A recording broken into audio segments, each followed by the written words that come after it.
అనేది చాలా తప్పు.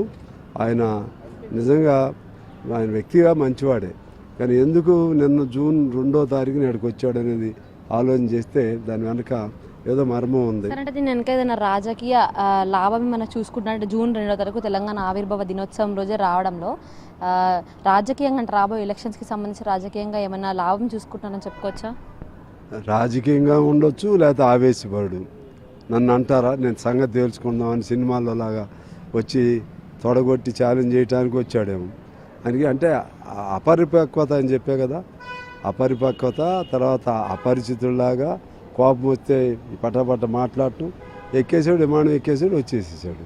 అంటే ఏంటి, ఇక్కడ ఏదో అన్నారని, ఎవరు అన్నారో తెలియదు, వాళ్ళు అన్నది ఏమో కానీ నువ్వు అన్నది ఎక్కువ తెలుస్తూ ఉంది, మీరు మొదలుపెట్టింది ఎక్కువ ఉంది. అందువలన రాజకీయంగా ఏదో వచ్చి లబ్ధి పొందుతాడు, లేకపోతే ఎవరో అనిపించారు, అదైనా జరగవచ్చు, లేకపోతే నీకున్నటువంటి నీలో ఒక శక్తి అపరిచితుడు అంటారు కదా, అటువంటి దీంతో ఆవేశంతో నువ్వు రావచ్చు, దానికి మనకు తెలియదు.